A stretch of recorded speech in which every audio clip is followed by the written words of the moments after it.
Feliz de ver a igreja em tão pouco tempo ter avançado tanto. É sempre bom você ver essa cidade. Já estive aqui por algumas vezes. É ver amigos pastores que estão aqui. Meu amigo Daniel Alencar, que de vez em quando a gente se encontra por aí, Juninho. Mas como o pastor Bruno falou, eu venho acompanhado. Minha esposa, Ayla. Fica em pé, meu amor. Aleph, Pedro, fica em pé, por favor. Pronto, gente, aí é o grande presente, tesouro que Deus me deu. Fiquei muito feliz porque eles puderam me acompanhar essa agenda de hoje. Eu quero, antes de começar a pregar também, te fazer uma pergunta. Eu quero que você agora olhe para mim com muita atenção. Eu quero que nós juntos vivamos esse momento aqui. Me dê aí, no máximo 40 minutos é o que eu preciso para pregar a mensagem de hoje. Eu quero começar a te fazer uma pergunta. O que você procura na Bíblia? O que nós procuramos na Bíblia? Por que essa pergunta é importante antes de eu começar a pregar? Porque, irmãos, se nós não formos afetados pelo Evangelho, nós vamos conseguir ler a Bíblia, que é a poderosa palavra de Deus, e a gente vai conseguir fazer assim uma firula, usando uma expressão de futebol, interpretar os textos bíblicos de maneira tão equivocada. Eu vou te dar alguns exemplos aqui. Você sabe qual é o texto bíblico mais conhecido? Alguém sabe? Eu vi alguém falando João 3,16. Não é. João 3,16 é o que nós chamamos de texto áureo da Bíblia. Ou seja, nele toda a Bíblia é resumida. Os 39 livros do Velho Testamento, os 27 do Novo, portanto os 66 livros meio que são ali resumidos em João 3,16. Mas apesar de ser o texto áureo, não é o texto mais conhecido. O texto bíblico mais conhecido não é somente o texto bíblico mais conhecido, mas é o texto mais conhecido de todos os tempos, de todas as literaturas já produzidas pelos humanos. É o Salmo 23. Agora eu me pergunto por que o Salmo 23 encanta tantas pessoas. Por que elas amam tanto o Salmo 23? Não é difícil descobrir não, gente. Sabe por quê? Porque lá tem uma expressão que diz assim: nada me faltará. E o homem debaixo do espírito desse mundo, ele lê na Bíblia que nada vai lhe faltar. Ele pensa: uau, que coisa boa. Então quer dizer que tudo que eu quero eu vou ter? Não, o texto não está dizendo isso, mas ele já começa a achar que o texto está dizendo. Quando na verdade nós deveríamos gostar desse texto pela sua primeira linha: o Senhor é o meu pastor. A versão mais correta dessa passagem seria assim: o Senhor é meu pastor e de nada tenho falta. Olha como muda tudo. Portanto, a promessa desse texto não é que as coisas não vão te faltar, é que Deus não irá te faltar, ainda que tudo nesse mundo te falte. Uma outra história bíblica é a história de Davi com Golias. Quem é o herói dessa história, gente? Quem é o herói? Fala para mim aí. Davi, não é?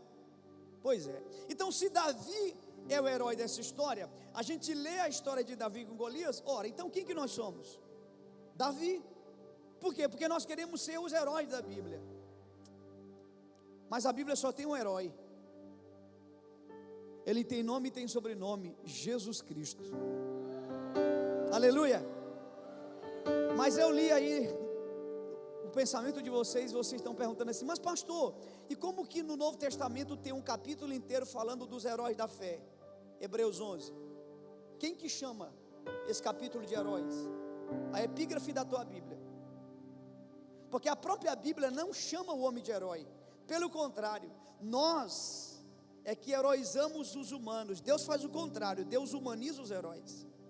Porque a Bíblia só tem um herói, que é Jesus. Amém? Então eu quero te dizer nessa noite que você não é Davi, na história de Davi com Golias. Aí você fica frustrado e pensa assim: pastor, então se eu não sou Davi, o senhor está querendo dizer que eu sou Golias? Não, você não é tão grande assim também, baixa essa bola. Então você não é nem Davi e nem Golias. Quem você é? Quem eu sou? Sabe quem nós somos? Essa história de Davi e Golias? Nós somos muito parecidos com Israel. que estava amedrontada, temendo, incapaz de vencer um gigante. E Deus, pela sua soberania, providencia um ungido em fraqueza. E esse ungido em fraqueza vence uma batalha da qual Israel não poderia vencer. E nessa batalha, nessa vitória, então Israel é vitoriosa. Me disse, isso não é o enredo do Evangelho. Nós temos um gigante que nós não conseguimos vencer: a morte e o pecado. E Deus, na sua soberania, providenciou Jesus. E Jesus pegou o colarinho da morte e disse: ó morte, onde está o teu aguilhão? Aleluia! Portanto, meus irmãos, eu vim pregar o Evangelho aqui. E o Evangelho não é sobre um púlpito equipando heróis. O Evangelho é sobre uma cruz, atraindo e transformando indignos. Então é com essa ótica que eu te convido nessa noite a pegar a tua Bíblia. Vamos pregar agora. Pega a tua Bíblia aí em Marcos. Evangelho segundo escreveu, Marcos capítulo 2. Eu falei tudo isso para que você não se procure na Bíblia. Procure Jesus na Bíblia. Marcos capítulo 2, a partir do verso 1, vamos ler uma história muito conhecida da Bíblia. Diz assim a palavra de Deus: e alguns dias depois entrou outra vez em Cafarnaum, e soube-se que estava em casa, e logo se ajuntaram tantos que nem ainda nos lugares junto à porta cabiam, e anunciava-lhes a palavra. E vieram ter com ele, conduzindo o paralítico, trazido por 4, e não podendo aproximar-se dele por causa da multidão, descobriram o telhado onde estava, e fazendo um buraco, baixaram o leito em que jazia o paralítico. E Jesus, vendo a fé deles, disse ao paralítico: filho, filho, filho, perdoados estão os teus pecados. Estavam ali assentados alguns dos escribas que arrazoavam em seus corações, dizendo: por que diz este assim blasfêmias? Quem pode perdoar pecados senão só Deus?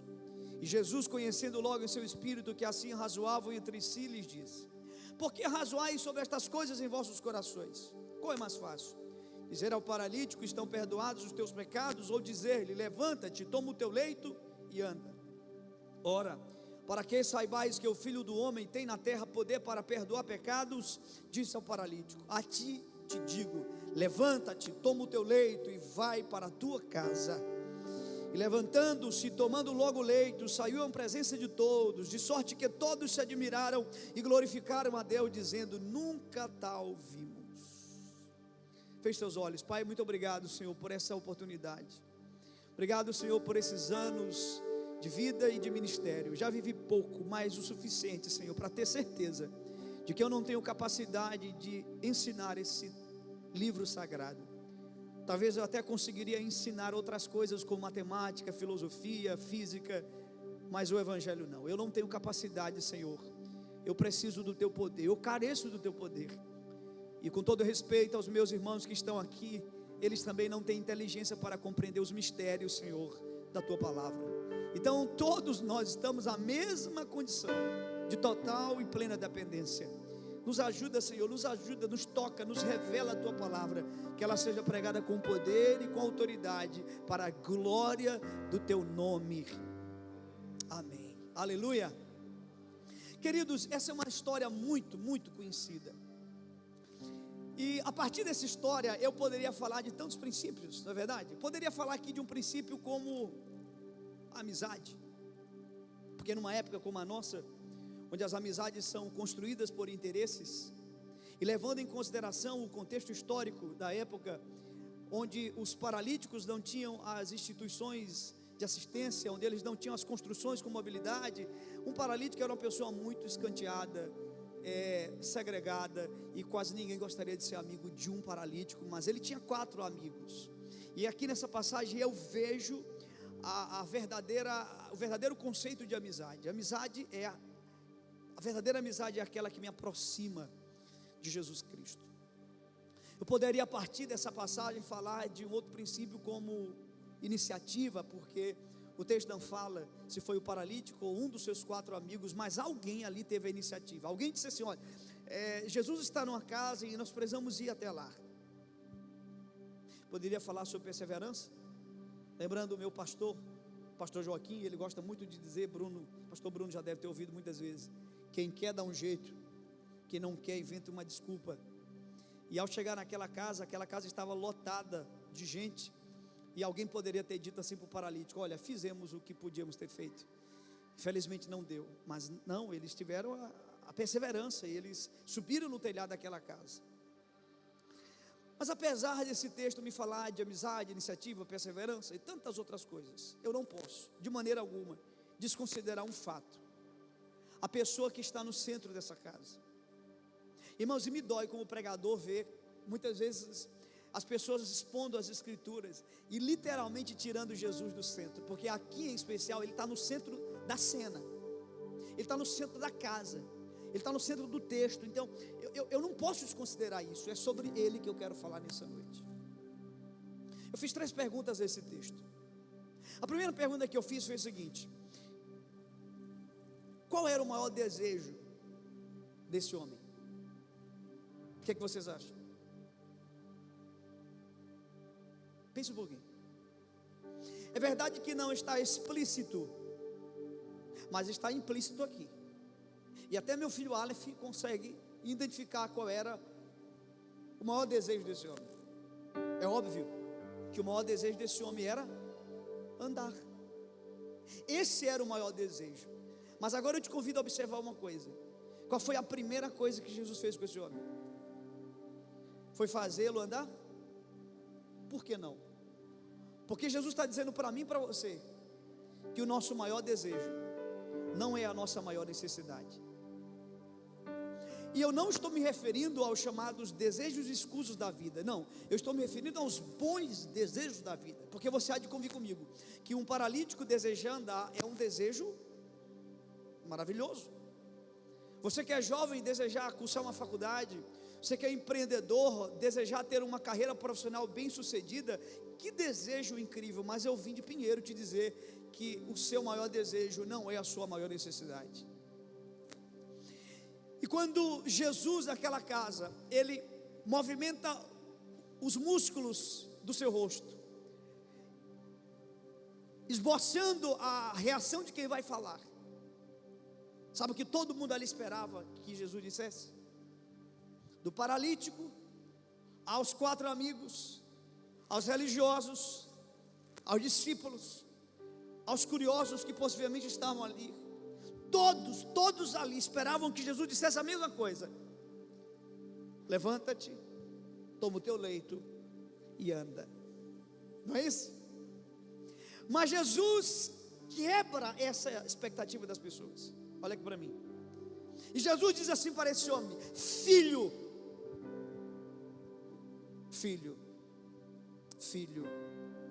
E vocês são inteligentes e vão lembrar que durante a minha leitura eu intencionalmente repeti 3 vezes essa expressão, porque eu quero dar um foco nessa expressão. E é estranho porque a gente fala isso e a igreja não vibra. É como se as pessoas dissessem assim: tá, pastor, fala uma coisa que a gente não sabe, porque que eu sou filho eu já sei, me conta uma outra coisa. Não tem nada mais poderoso que eu possa dizer do que isso. Mas vamos lá. Eu sei que os primeiros cristãos entendiam isso melhor que a gente. Paulo vai escrever aos Romanos e ele vai dizer que nós somos filhos adotados de Deus. Na teologia existe uma doutrina chamada adoção, filhos por adoção.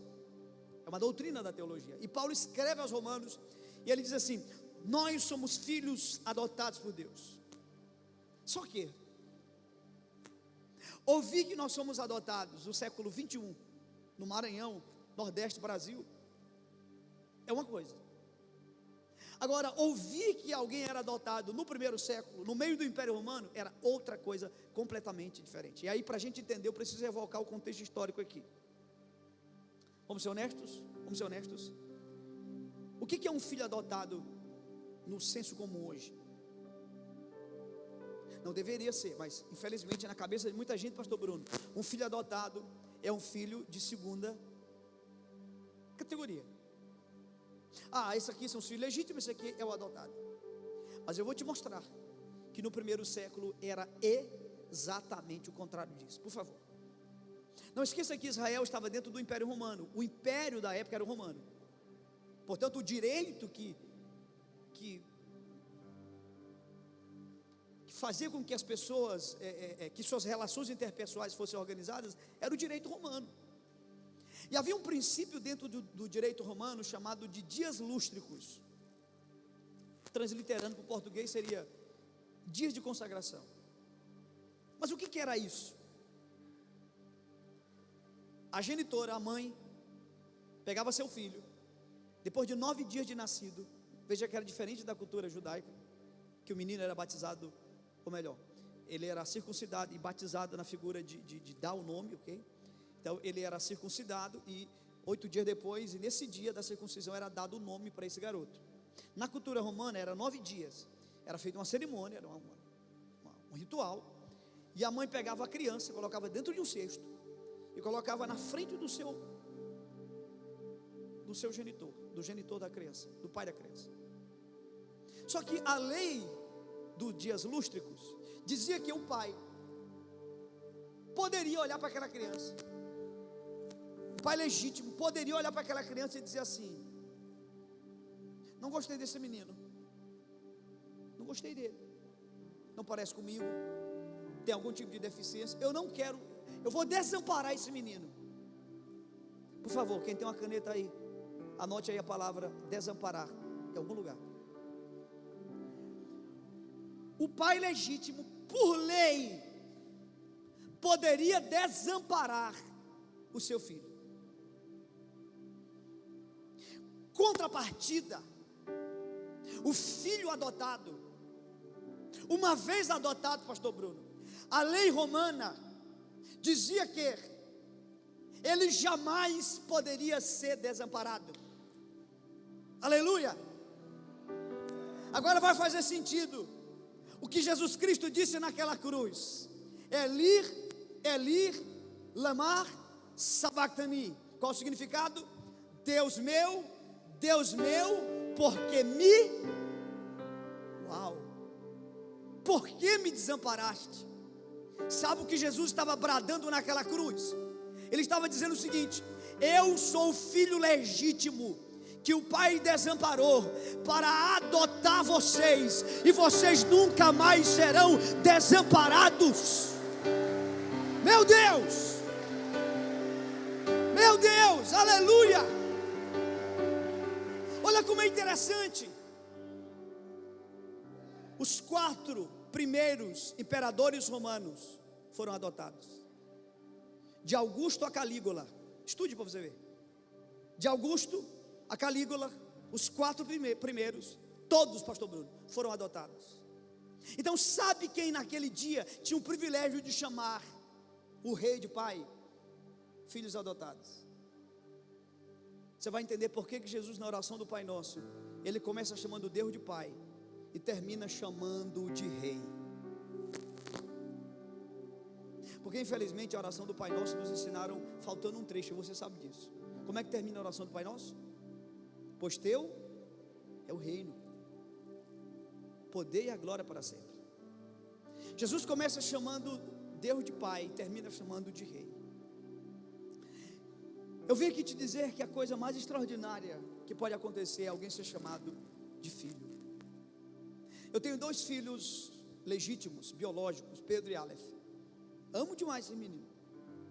Mas deixa eu falar uma coisa para vocês. Eu não escolhi ser pai de Pedro. Eu não escolhi ser pai de Aleph. Mas se eu decidir hoje ter um filho adotado, se eu decidir adotar um filho, sabe qual é a lógica? É que eu escolhi o filho.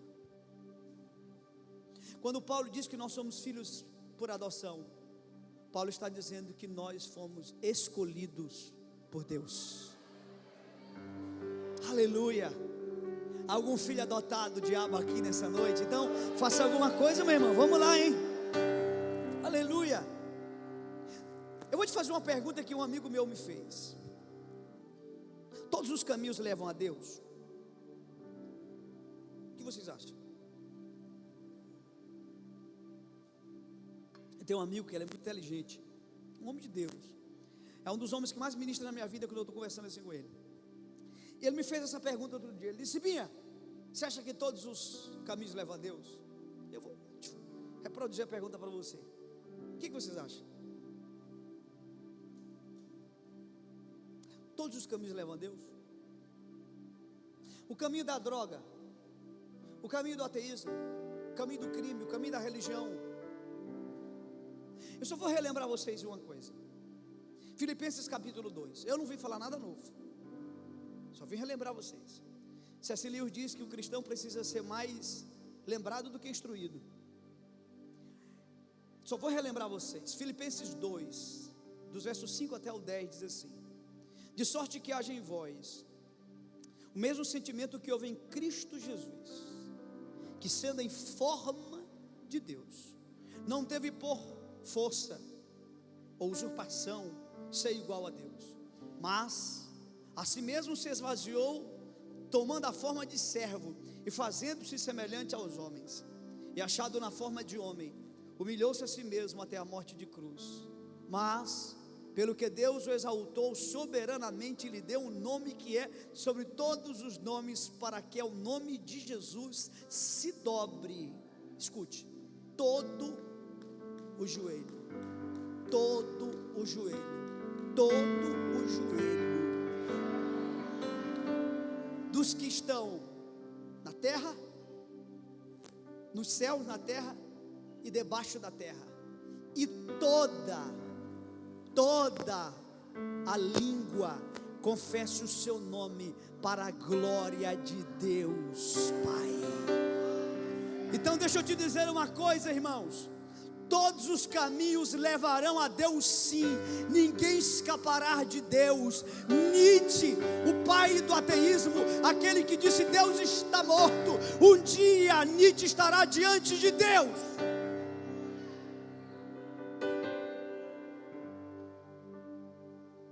Adolf Hitler, um dos maiores déspotas que esse mundo já viu, um dia estará diante de Deus.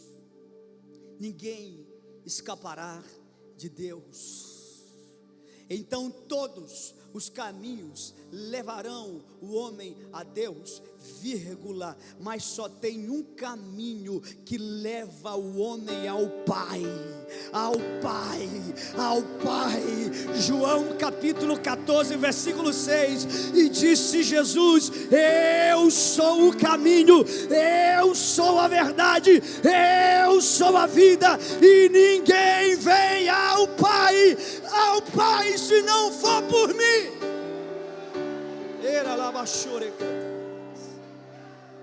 Eu fiz uma live com um amigo, Leandro Vieira. Quando o Leandro Vieira me falou isso, meu irmão, eu não sei o que aconteceu com a minha cabeça. Leandro Vieira disse assim para mim: Ribinha, nós nunca tivemos um problema com o diabo. Eu disse: ora, Leandro, eu pensei que o diabo era meu inimigo. E ele disse: Ribinha, o nosso problema nunca foi com o diabo, o nosso problema era com Deus. Mas eu sei que você tem dificuldade de imaginar um Deus que se ira, não é? Porque a igreja está sendo muito moldada pelo espírito desse mundo. Deixa eu te falar uma coisa muito forte, irmãos. Só o evangelho nos habilita a chamar o Criador de Pai.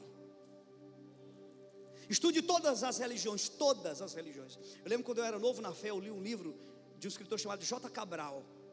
Era um calhamaço dessa grossura assim. Meu Deus, eu não vou lembrar, mas milhares e milhares de religiões existem no mundo, mas não há uma religião que habilite as criaturas a chamar o seu Criador de Pai. Estude o budismo e veja se um budista chama Buda de pai. Estude o islamismo e veja se um muçulmano chama Maomé ou Alá de pai. Estude qualquer uma religião. Só o evangelho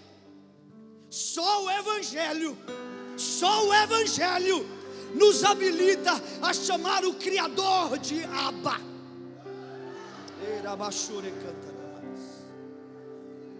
E E eu nem vou usar explicar o que eu vou falar agora, eu só vou dizer. E o Espírito Santo é que vai te explicar isso. Tentar se relacionar com Deus sem a luz do Evangelho é ter um encontro com o diabo.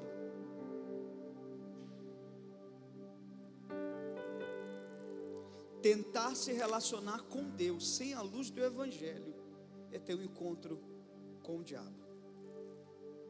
Você sabe qual foi o único momento em toda a Bíblia que Jesus chamou o Pai de Deus? Eu já pedi perdão para Deus. Esse ano foi um ano que eu pedi muito perdão para Deus e para a igreja. Porque eu confesso para vocês que eu já preguei muitas passagens da Bíblia alegorizando demais. Eu falava da crucificação de Jesus assim, tipo, aos pregos de 17 centímetros, que a igreja chorava. Ai. Irmão, Jesus nunca teve medo daqueles pregos, nunca. E a nossa mente nunca vai entender aqui do que realmente Deus nos livrou. Jesus nos livrou da agonia do inferno. E quando eu olho para o único momento na Bíblia em que Jesus chama o Pai de Deus, sabe onde foi? Eu até já citei aqui. Foi quando ele está na cruz. E na teologia se chama esse momento de expiação. Todo o sacrifício do Velho Testamento era uma figura para esse momento. O que é expiação? Ou substituição? Fica até mais fácil de entender. Significa que Jesus morreu minha morte, para que eu pudesse ter a vida dele. Muitas vezes nós falamos só a primeira parte dessa mensagem. Jesus morreu a nossa morte, verdade. Mas a gente precisa dizer que a gente pode viver a vida dele. Então quando Jesus está naquela cruz, ele está morrendo a minha morte e a sua. Aquela morte era minha, irmão. Aquela morte era tua. E lá naquela cruz, Jesus olha para o céu, e agora ele não vê mais um pai. Quem que ele vê? Deus. Deus meu, por que me desamparaste? Jesus olhou para o céu e não viu um pai, viu um Deus, para que eu e você pudéssemos olhar para o céu hoje e não ver apenas um Deus, mas um pai. Aleluia, aleluia. O Evangelho vai dizer que a maior necessidade do homem não é prosperar. Irmão, cuidado com esse evangelho muito, como diz pastor Joaquim, estão misturando água no vinho. O evangelho não é essencialmente sobre pobres ficando ricos, fracassados tendo sucesso. O evangelho é sobre mortos ressuscitando pelo poder da cruz de Cristo. Só que a pessoa, quando ele não está afetada pelo evangelho, ele começa a ler a Bíblia e começa a tirar só aquilo que o interessa. Por exemplo, Jesus é o caminho. Uau, ele é o caminho para você ter uma vida próspera, é o caminho para você ter uma vida bem sucedida. Não, que Jesus pode te dar prosperidade e uma vida bem sucedida, eu não tenho dúvida. Agora que esse texto não está falando isso, não está não, irmão. Jesus não é o caminho para você ter uma vida bem sucedida, não é o que o texto está dizendo. Jesus é o caminho para o Pai. Então a maior necessidade do homem é reconciliação com o Pai. Tem uma coisa na religião que eu gosto, sabia? Tim Keller diz que tem 3 maneiras do homem viver nesse mundo. 3. Ele pode viver no relativismo, e a vida no relativismo ela é muito confusa, porque não tem Deus. Se não tem Deus, não tem absoluto. Se não tem absoluto, o que é certo e errado? Depende. Então é uma confusão danada. Tem o religioso e tem o que vive no evangelho. Mas tem uma coisa na religião que eu gosto, porque pelo menos a religião pressupõe que o homem está separado de Deus, coisa que o relativismo não pressupõe, porque não crê em Deus. Mas a religião sim, pode frequentar qualquer religião, lá vai ter alguém dizendo assim: precisamos fazer alguma coisa para nos reconciliar com Deus. Não é verdade, pastor Bruno? No entanto, apesar da religião reconhecer que o homem está separado de Deus, o método que ela usa é completamente falido. E bem, o que é religião? Religião é tudo que o homem faz para tentar se reconciliar com o Pai. E o que é o evangelho? É o que Cristo fez para reconciliar o homem. Aleluia. por favor, nunca mais esqueça o que eu vou te dizer aqui. Sabe qual foi a primeira manifestação religiosa da história? A primeira manifestação religiosa foi, curiosamente, eu não vou dizer coincidentemente, não, mas foi exatamente na hora em que o homem cai. O homem cai, lá em Gênesis capítulo 3. E depois que o homem cai, a Bíblia diz que Deus, depois de um tempo, chega no Éden. E muitas vezes as pessoas dizem assim: e Deus encontrou o homem nu.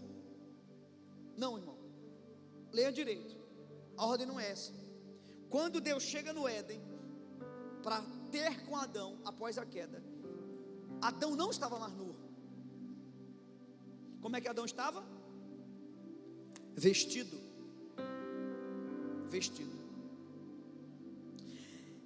É como se Adão estivesse dizendo assim para Deus: ó Deus, eu fiz uma besteira, mas fica tranquilo que eu já resolvi tudo. E a Bíblia diz que Adão fez.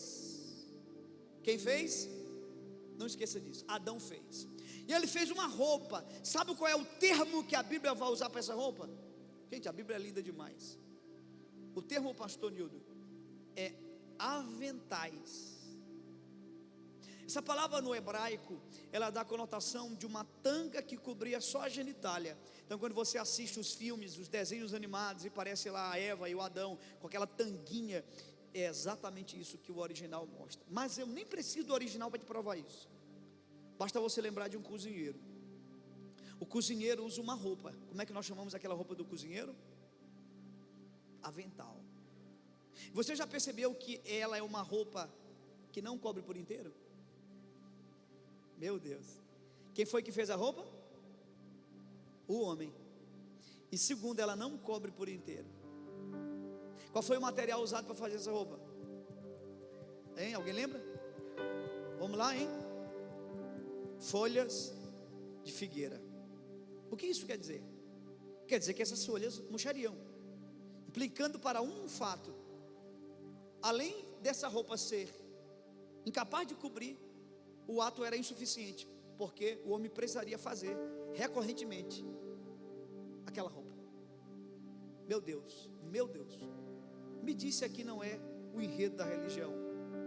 Me disse a religião não é exatamente isso. O homem cozendo folhas de figueira, fazendo o avental para se sentir apresentável diante de Deus. O homem fazendo algo, fazendo uma obra que não cobre por inteiro, e a obra não é suficiente. Aí entra Deus na parada, e Deus diz assim: eu vou mostrar para você o que é o meu evangelho. Então a Bíblia diz que Deus faz. Quem faz? Não esqueça disso. Deus faz. Aleluia. E Deus faz uma roupa para o homem. Agora, você lembra qual é o termo que a Bíblia usa para essa roupa? Não é avental. Lembra, Aleph, qual é o termo? Túnicas. Túnicas.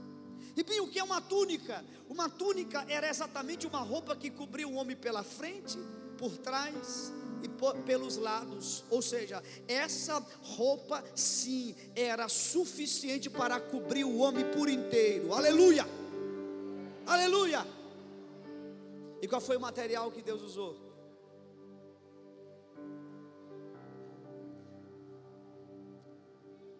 Pele de animais. Muita gente diz cordeiro. Não, o texto não fala que foi cordeiro. Pele de animais.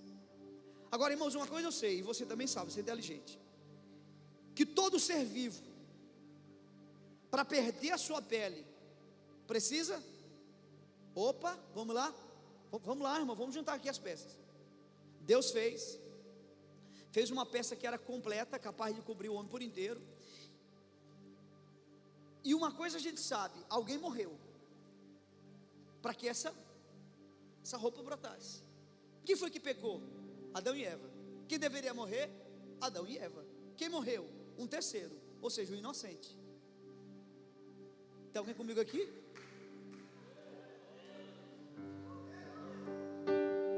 Aleluia! Tem alguém comigo aqui, meu Deus? Quem morreu? O inocente. O terceiro. inocente morreu. Me disse, isso não é o enredo da cruz? Jesus sacrificando o cordeiro que tira o pecado do mundo, e esse sacrifício é único e suficiente para cobrir o mais vil pecador. Aleluia! Meu Deus, meu Deus. Uma das frases mais fortes que eu ouvi nesses dias foi: a graça só é dada a miseráveis, mas só sabe que é miserável aquele que a graça lhe foi dada. Primeira vez que eu ouvi essa frase, ela me destruiu. Babel. Eu vou te mostrar a mesma lógica em Babel. A Torre de Babel. A gente fica criticando Babel e tal, mas tem uma coisa em Babel que você há de ouvir comigo que era legal. Uma coisa. O que, Ripinha? O texto diz assim: façamos uma torre cujo topo chegue ao céu. Tem algum lugar, meu povo, melhor do que o céu? Não tem. Então querer chegar no céu é legítimo. Lembra do que eu disse? Que toda religião quer chegar no céu. Então Babel era um projeto de vamos chegar no céu, vamos. Mas qual foi o problema de Babel? Sabe qual foi o problema de Babel? Façamos. O que é a religião que eu te disse? Tudo aquilo que o homem faz para se sentir apresentável diante de Deus. Pela primeira vez em toda a Bíblia vai aparecer a palavra tijolo. A palavra tijolo não aparece até esse momento. Antes desse momento e depois desse momento, todas as vezes, faça um estudo, todas as vezes que Deus mandou o homem fazer alguma coisa, foi com pedras. A Bíblia ainda vai dizer assim: pedras toscas.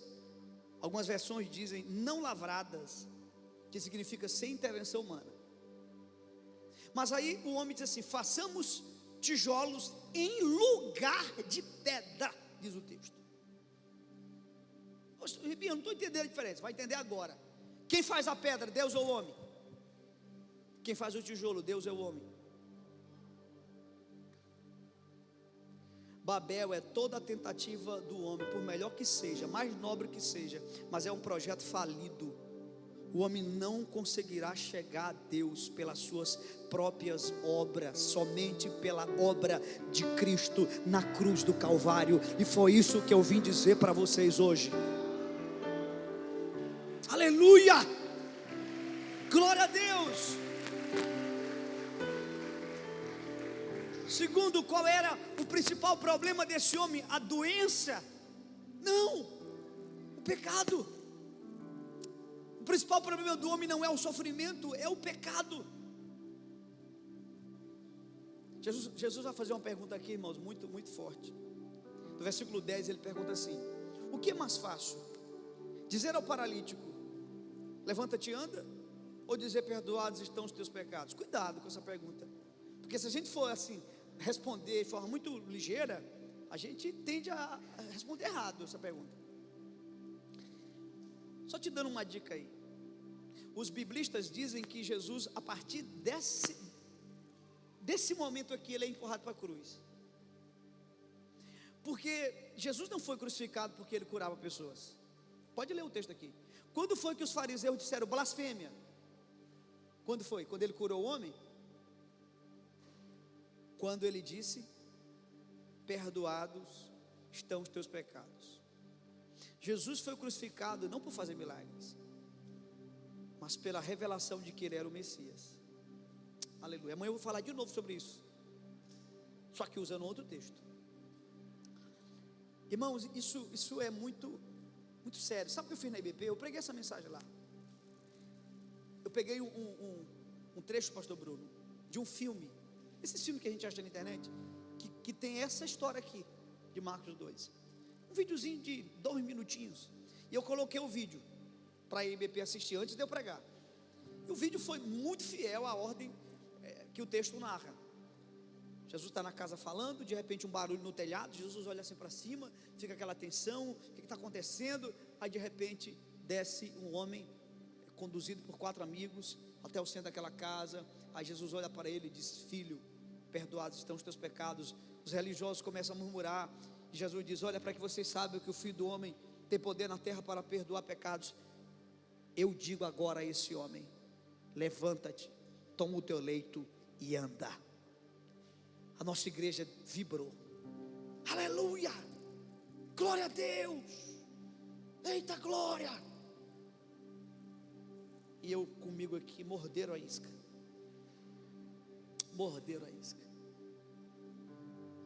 Me apresento no púlpito para pregar, e eu começo com uma pergunta: por que vocês celebraram tanto no momento que Jesus fez o paralítico andar? E por que vocês não celebraram quando Jesus perdoou os pecados? Sabe por quê? Eu disse para a igreja que eu sou pastor, porque vocês acham que a coisa mais incrível que aconteceu nessa passagem foi um paralítico andar. E eu vim aqui dizer para vocês que a coisa mais incrível que aconteceu nessa passagem, e que pode acontecer com o homem, é ele nascer de novo, é ele ser uma nova criatura, é ele ter o seu nome escrito no livro da vida. Meu Deus, a igreja não pode esquecer isso. A igreja não pode esquecer isso. Estamos há mais de um ano dizendo isso todo domingo no púlpito da nossa igreja. E já estamos vendo frutos que eu jamais conseguiria, e jamais consegui com os melhores métodos. Porque o Evangelho, sabe o que é o Evangelho? Quando a gente fala do Evangelho, a gente sempre vai recorrer à poesia. O Evangelho é como se você soltasse um leão, pastor Bruno. Solta um leão. Você solta o leão e você vai dizer: leão, vem para cá. Vai. Ninguém consegue domesticar um leão. Pregar o Evangelho é como soltar um leão dentro da igreja. Você perdeu o controle. Mas o leão sabe o que ele tem que fazer. Tem um menino lá de Imperatriz. Eu preguei, a mensagem que eu vou pregar amanhã, eu preguei lá em Imperatriz há uns 15 dias atrás. E quando eu terminei de pregar, o menino cantou uma música. Rapaz, aquela música me matou. Eu chorava. A música salvou a pregação. Não tem aquela música que salva a pregação? Eu olhei para aquele menino e disse: meu filho, que música é essa? É de Daniel Alencar essa música, menino? E ele começou a chorar e disse: pastor, essa música é minha. Ninguém na igreja, ninguém na Nova Aliança conhecia a música desse menino. E nessa música ele recorre à poesia. Ele diz assim: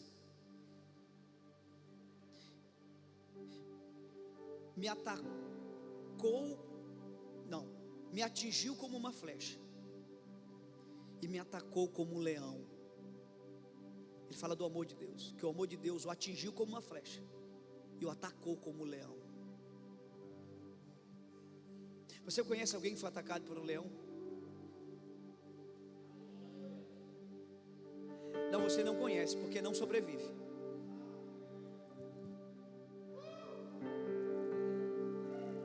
Irmão, o homem que foi atacado pelo leão, parafraseando o Brennan Manning, o anseio furioso de Deus, o leão furioso de amor não sobrevive para esse mundo.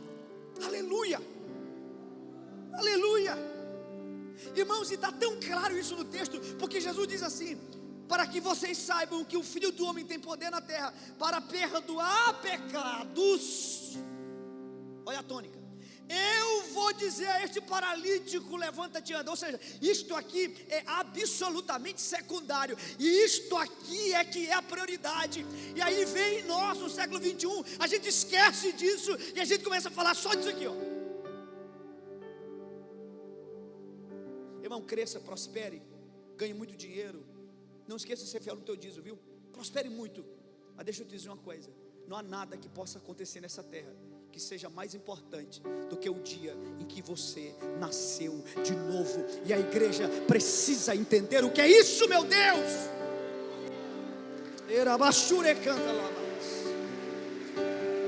No dia em que eu preguei essa mensagem lá em Imperatriz,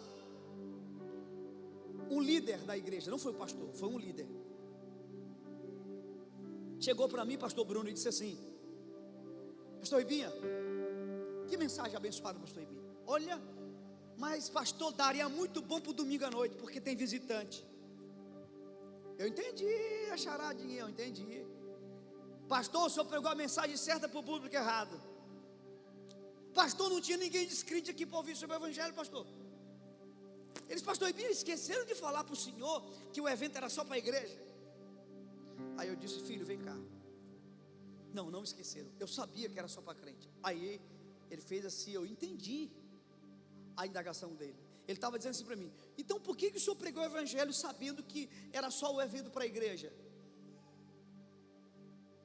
Eu disse: por duas razões, meu filho. Primeiro, por que eu prego o evangelho para a igreja? E está aí, ela é minha esposa, todo domingo eu estou pregando. Tanto prova que a Aleph está respondendo tudo aí.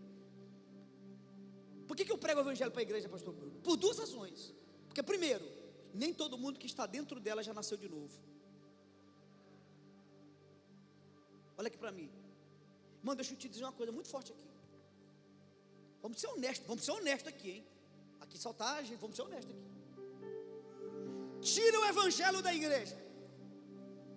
Vamos supor que alguém chega para o pastor Bruno, pastor Lúcio, pastor Nildo, os demais pastores aqui. Alguém chega para vocês e diga assim: a partir de hoje, vocês não poderão mais pregar o evangelho. Para qualquer outra coisa, mas não prega o evangelho. Não prega a cruz. O que vai sobrar, irmão, na igreja? Sobrar o quê? Vamos lá, sobra o quê?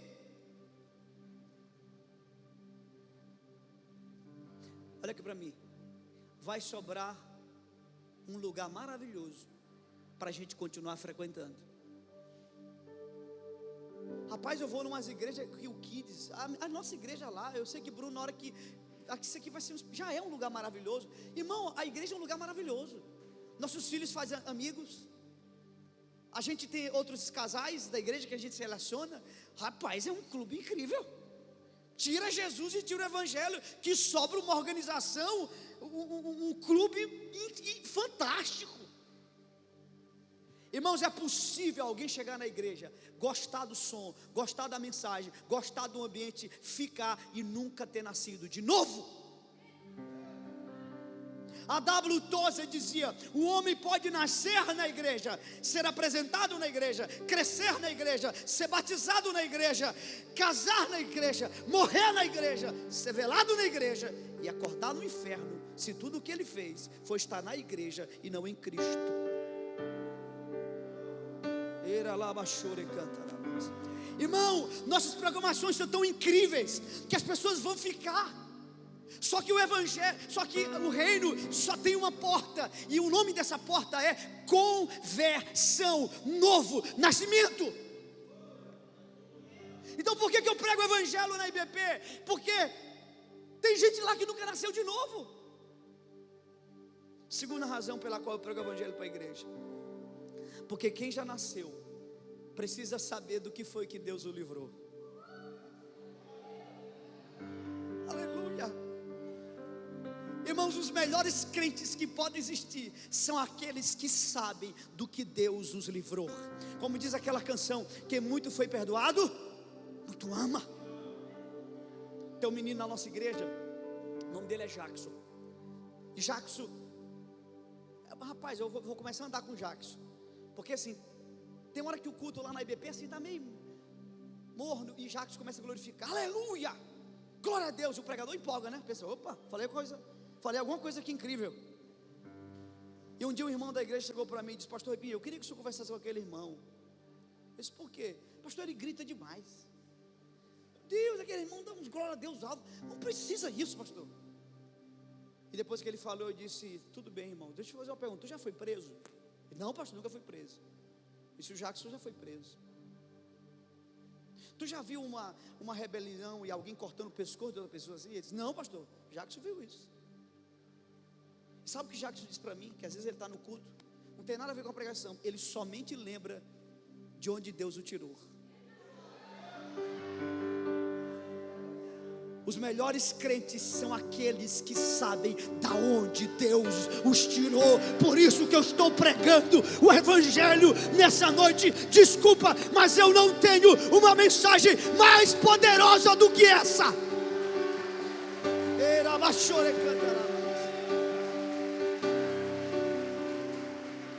Deixa eu ler um texto aqui. Eu mandei esse texto para o meu amigo Massai. E eu não sei quem escreveu esse texto, porque eu tenho uma mentoria, e foi um aluno meu que mandou esse texto. E eu perguntei para ele quem tinha escrito, quem é o autor, e ele disse: pastor, não sei. Então eu não sei quem foi que escreveu. Não foi eu que escrevi. Diz assim: trago comigo o meu tudo que é Cristo, porque já não tenho nada. Trago a vida que encontrei na minha morte. Rapaz, trago a vida que encontrei na minha morte. Agora a parte que mais me toca é essa aqui, que tem a ver com o que eu estou falando. Trago comigo boas novas, talvez palavras pouco extraordinárias. Irmão, eu estou desde os meus 16 anos com o microfone na mão e falando. Por favor, não me interprete mal. Mas eu sei trazer uma mensagem extraordinária. Mas eu não quero fazer isso. Deus me livre. Deus me livre. Eu quero pregar o Evangelho. O Evangelho simples, puro de Jesus. Ah, pastor, o senhor veio de Pinheiro só dizer que eu sou filho de Deus. Irmão, eu não tenho uma coisa mais poderosa. Se você quer ouvir as coisas desse mundo, vai ler literaturas de autoajuda. Eu vim falar sobre o Evangelho, que é poderoso. Porque enquanto a autoajuda quer te desenvolver, o Evangelho quer te matar, para que Cristo possa viver em você. Finalizo a mensagem.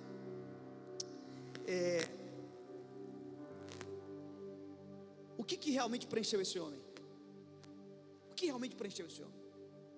Esse homem voltou para sua casa, certo? Andando e perdoado. O que de fato preencheu? Eu fico imaginando que em algum momento da sua vida, ele deve ter pensado assim: ah, se um dia eu andar. Irmão, aqui eu quero que vocês redobrem atenção. Estou finalizando, 5 minutinhos. Em algum momento eu tenho uma absoluta certeza que esse paralítico pensou assim: ah, se um dia eu andar. Se um dia eu andar, eu serei o homem mais pleno, mais completo de toda a terra. Quem de nós nunca teve um desejo assim, hein, irmãos? Eu ainda lembro a primeira vez, a primeira memória que eu tenho de um desejo nessa categoria, que eu pensei assim: ah, se eu tiver isso, quando eu tiver, eu serei completo. Eu sou de uma família muito pobre. Morei minha infância toda, parte da minha adolescência, uma casa de taipa. E eu lembro que eu tinha um desejo, eu criança, eu pensava assim: ah, se eu tiver isso, se eu tiver, eu serei a criança mais realizada do mundo. Sabe o que era? Eu queria ter um Capitão América. Era isso, Juninho, um Capitão América. E eu pensava assim: na hora que eu tivesse Capitão América, ninguém me segura. Eu vou ser a pessoa mais realizada do planeta. E eu consegui um Capitão América. Foi maravilhoso por 3 dias. Eu ainda lembro que um dia eu olhei para ele assim e disse: tu não é tão legal como eu pensava. Eu acho que o Superman deve ser melhor. Aí depois eu já lembro que eu queria ter uma bicicleta, e eu tive. E depois que eu tive, o vislumbre passou. Depois eu quis ter uma moto. Lembra, meu irmão, a nossa primeira moto? Depois uma outra moto, depois um carro, e casa, e qualquer sonho, qualquer coisa. Eu lembro quando eu tive a oportunidade de sentar na cadeira de um deputado, e eu ficava ali sozinho. Quando um dia eu sentei ali, eu disse: meu Deus. Eu lembrei do Capitão América. Deixa eu te dizer uma coisa: Schopenhauer estava certo. Schopenhauer dizia o seguinte: sabe o que é esse mundo? Esse mundo se resume em uma frase: a ânsia de ter e o tédio de possuir. Irmãos, pode lembrar, não olhe para a vida de ninguém, olhe para a sua, dos desejos mais infantis que você tinha, como o meu Capitão América, a 50ª casa que você tem, é o mesmo sentimento, ânsia de ter, tédio de possuir, ânsia de ter, tédio de possuir. Nunca esqueci do testemunho que Daniel Alencar deu no nosso podcast. Ele disse que um dia ele fez uma oração, ele olhou para lá e ele disse assim: meu Deus, eu tenho certeza que o dia que eu chegar em casa e minha filha me der um abraço, e eu vou ser um homem muito realizado, porque eu acredito que um pai, quando o filho vem, corre e abraça. E ele disse que um dia ele estava chegando de uma das viagens, Éden corre no pescoço dele, dá um abraço, e na hora Daniel lembrou do que ele tinha dito para Deus. E Deus pergunta para Daniel: e aí, Daniel, foi bom? E Daniel disse: foi bom, Deus, mas seja sincero, você está completo? E Daniel disse: não. Irmãos, existe um fenômeno que está acontecendo agora, que aqueles que estudam a psique humana estão chamando de buraco negro. O que é isso? É um fenômeno, esse é o termo para explicar o que está acontecendo com jovens influenciadores digitais, que estão saindo do absoluto anonimato, da extrema pobreza, se tornando pessoas famosas e ricas, e quando eles chegam no auge, eles querem morrer. Vocês esqueceram de um Whindersson Nunes há um tempo atrás? Menino trabalhador do interior do Piauí, sonhou, trabalhou, se dedicou e conquistou. E aí ele chega no auge, vai para a internet e diz: gente, eu não aguento mais essa vida. Que vida é essa? Mas recentemente, o Luva de Pedreiro, quem viu? Meninozinho, a gente sente uma verdade daquele garoto, né? Menino de interior, sem maldade, puro. O sonho dele era aquilo. Chegou.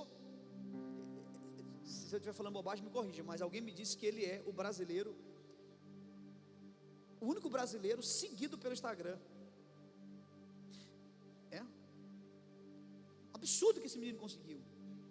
Esse menino faz um contrato é milhões, um contrato dele, um contrato. E aí ele vai para o Instagram dele. Eu mandei baixar. Ele tirou, mas eu já tinha, mandei baixar, porque eu vou pregar uma série na igreja, e eu achei interessante a fala dele. Ele grava um vídeo dizendo: gente, minha tropa, eu não aguento mais, eu não tenho vida, eu não aguento. Como assim, meu filho, tu não queria isso? Mano, deixa eu te dizer uma coisa aí, nunca mais esqueça disso. Só Cristo pode completar você. Busque prosperar, mas não busque prosperar pensando que a prosperidade vai te fazer completo. Nós modelamos essa semana retrasada uma pregação de Dan Duque na nossa escola de pregadores. Bruno, se tu não assistiu, assista. Cara, terminou a aula, os alunos chorando. Há muitos anos atrás, um vídeo antiguíssimo, um áudio na verdade, nem um vídeo. Dan dizendo assim: eu sei o que vocês têm que fazer. Vão para um lugar, fiquem sozinhos com Deus e com a oração e com a Bíblia. Fiquem lá até que vocês não desejem outra coisa, até que vocês estejam completos, completamente satisfeitos, completamente felizes. E quando vocês não quiserem sair de lá para fazer mais nada que os complete, quando você não quiser sair dali para abrir uma igreja, quando você não quiser sair dali para compor uma nova canção, quando você não quiser sair dali para escrever um novo livro, é nesse momento que você vai ouvir uma voz dizendo: vem, é hora de sair. Eu entendi o que Dan estava dizendo. O que Dan estava dizendo é: não faça nada, por melhor que esse desejo seja, na perspectiva de que ele te complete. Porque, irmão, acredite, eu sou um homem já de 40 anos, e eu vou te dizer uma coisa: vivi pouco, mas o suficiente para ter certeza, nada irá te completar. Eu tive com o Cash Luna, na Guatemala, pastor de uma igreja gigantesca. E quando o Cash Luna falava da igreja, quando aquele homem começava a falar da graça de Jesus, ele começava a chorar. Eu sou um jovem pastor e eu quero ter um ministério relevante, mas esse desejo, não, ainda que seja, olha, é um desejo legítimo, querer ser pastor de uma igreja relevante. Meu Deus, que desejo legítimo! Mas, irmão, eu posso chegar lá e não estar completo. porque a única coisa que vai completar o homem é essa experiência. Querido, finaliza aqui, o louvor já pode subir. Certa vez Spurgeon fez um questionamento na igreja dele, e o questionamento foi o seguinte: contem para mim como foi que vocês encontraram Jesus.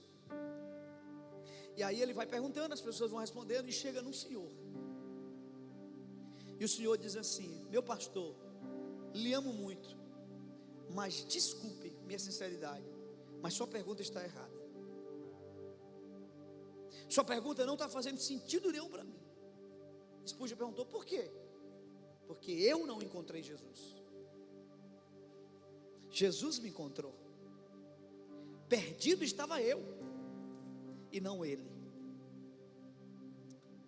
Irmãos, isso vai ficar muito claro amanhã. Amanhã, a mensagem inteira pela manhã, eu vou te mostrar que foi Deus que te achou. Você foi achado por Deus. Se há uma certeza que você vai ter amanhã, é essa. Hoje o que eu queria que você entendesse é que somente essa experiência pode completar você. Agora presta atenção no que eu vou dizer, que é forte aqui. Eu descobri que um é o dia que a gente é salvo, outro pode ser o dia em que você entendeu o que aconteceu, e é esse o dia que te completa. Presta atenção, presta atenção. Um é o dia que você é salvo, outro é o dia em que você entende o que aconteceu, e é esse dia que você é completo. C.S. Lewis diz no seu livro Cristianismo Puro e Simples, no capítulo que ele fala sobre fé, ele diz: existe uma verdade da qual o crente só pode descobrir depois que ele andou muito, se esforçou e deu o seu máximo, descobriu que não consegue, se prostra, se humilha, e ele acessa o único poder que pode preenchê-lo.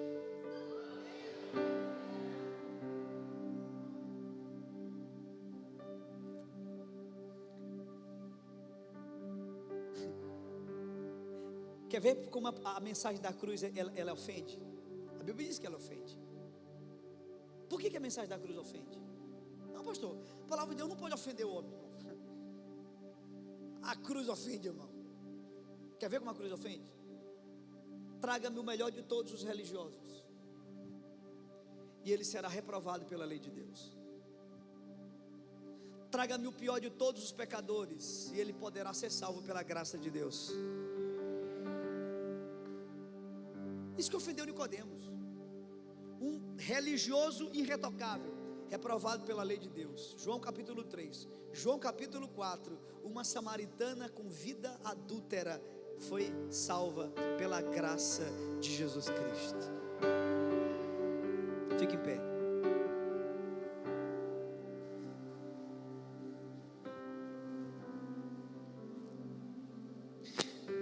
Brennan Manning escreve um livro, Anseio Furioso de Deus, e nesse livro ele conta a experiência que ele tinha no leprosário. Ele visitava leprosários, e ele conta que um dia ele foi no leprosário fazer uma visita, e ele encontra uma pessoa que ele cuidava, chamada Yolanda. Yolanda era uma jovem senhora de 30 e poucos anos, acho que 34 anos, e ela tinha sido uma mulher muito linda, contraiu lepra, e ele disse que lá as pessoas eram esquecidas, literalmente abandonadas, jogadas, e ninguém nunca mais ia lá ver. E Yolanda já estava lá há alguns bons anos, e somente Brennan ia e pregava e falava do Evangelho.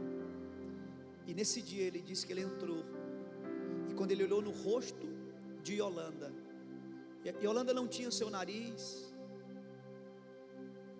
seu rosto completamente deformado, sua orelha, seus olhos, e parte do seu corpo caindo. E quando ele olhou para o rosto de Yolanda, ele disse que sempre que ele lembra, inclusive quando ele escrevia, as lágrimas vinham sobre ele, porque ele nunca viu um rosto tão lindo como o rosto de Yolanda. Presta atenção. E quando ele encontrou Yolanda reluzente, ele disse: Yolanda, minha filha, você está tão linda, o que foi? Aconteceu alguma coisa?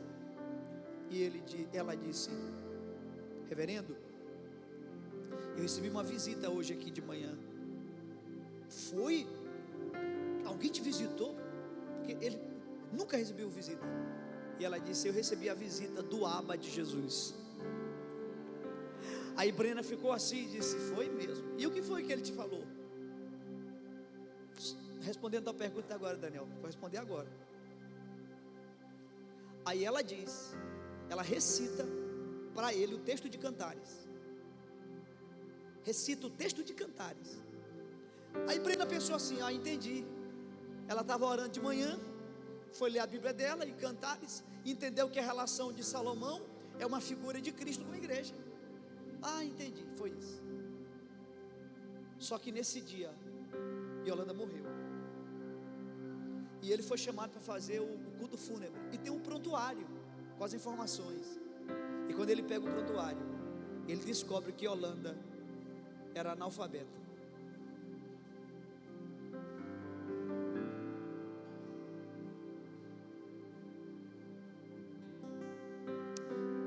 Irmãos, não há nada nesse mundo mais poderoso do que o Evangelho.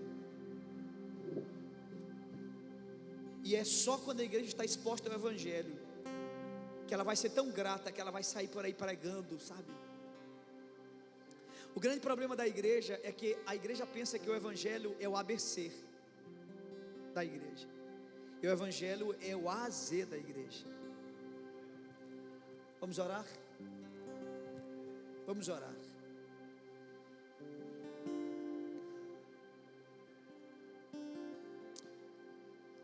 Talvez você já foi salvo, mas talvez aí essa obra só Deus pode fazer. Eu não tenho capacidade. Aqui é a falência do pregador. É quando o pregador para diante de um abismo que ele não consegue ultrapassar. Se o Espírito Santo não convencer você, não há nada que eu possa fazer. Então o Espírito Santo na pregação do Evangelho não é uma opção. Ou ele toca, ou então ninguém entende. Porque a mesma mensagem, ela ofende o judeu, ela é loucura para o grego, mas ela é poder para aquele que crê. E a fé não é uma virtude, a fé é uma dádiva. Ele é o autor e o consumador da fé. Talvez você já nasceu de novo, mas quem sabe hoje é a noite em que Jesus vai mostrar para você o que realmente aconteceu. E hoje pode ser o dia em que você será completamente cheio. Completamente cheio. Completamente cheio. E quando você estiver completamente cheio de Jesus, satisfeito dele, você está pronto. Você está pronto para realizar sonhos. Você está pronto para começar a igreja. Você está pronto para pregar. Você está pronto para escrever. Mas primeiro, esteja completamente satisfeito nele. Me ajuda, Jesus, porque eu preciso muito do que eu estou pregando aqui hoje, Senhor. Oh Deus, essa tem sido a minha oração pela minha vida. Me ensina a ser completamente satisfeito em Ti. Completamente satisfeito. Me ensina o que é isso, Senhor. Me ensina todos os dias da minha vida, porque eu já tenho certeza de que nada nesse mundo poderá me completar nessa categoria. Espírito Santo foi nesse lugar nessa noite. Aleluia, aleluia, aleluia. Louvado seja o Teu nome, Jesus. Louvado seja o Teu nome. Jesus, Jesus, Jesus, Jesus.